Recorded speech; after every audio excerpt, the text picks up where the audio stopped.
Smart Pinky blogs. అందరూ welcome to my Pinky blog.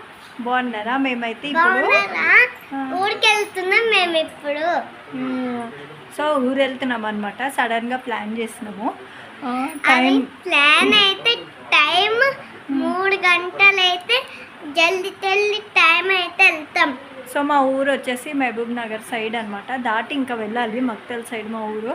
So అక్కడ ఊరికి వెళ్తున్నాం. సో 1 అవుతుంది, చూడాలి. ఇంకా స్టార్ట్ అవ్వలేదు జర్నీ. ఇప్పుడు స్టార్ట్ చేస్తాము. ఆ విఘ్న ఇంకా జుట్లు వేసేసుకున్నాక స్టార్ట్ అయిపోతాం.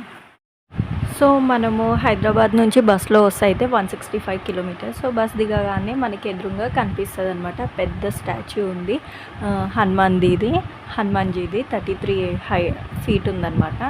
సో దిగగానే రోడ్ క్రాస్ చేయగానే హనుమాన్జీ టెంపుల్ కనిపిస్తుంది. ఇది అయితే రథం టైంలో ఎక్కువ ఊరేగింపిస్తుంది కదా, అది ఇది నేను చెప్పిన 33 హైట్ స్వామివారిది.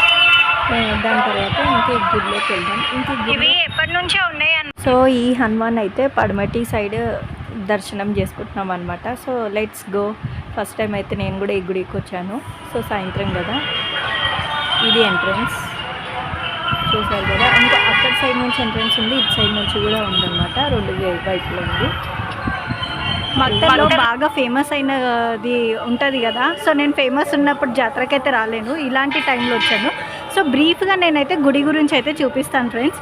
సో ఎక్కడ స్కిప్ చేయకుండా వాచ్ చేస్తూ ఉండండి నా ఛానల్ని.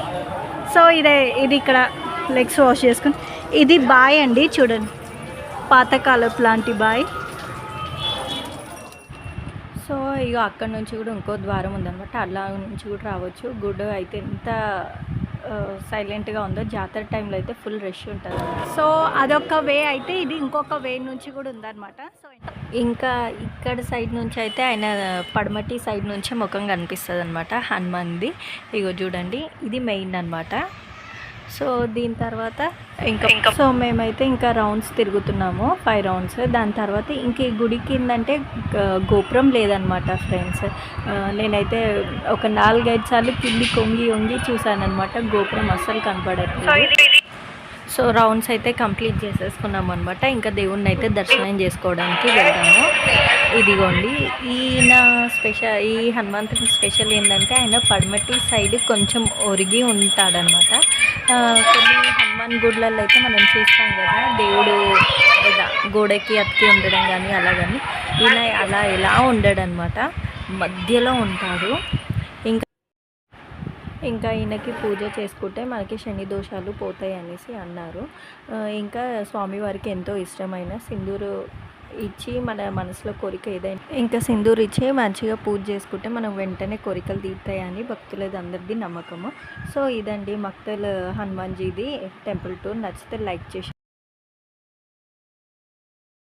చేయండి ఫ్రెండ్స్. నా ఛానల్ సబ్స్క్రైబ్ చేయడం మాత్రం మర్చిపోకండి. Thanks for watching. హనుమాన్జీకి జై.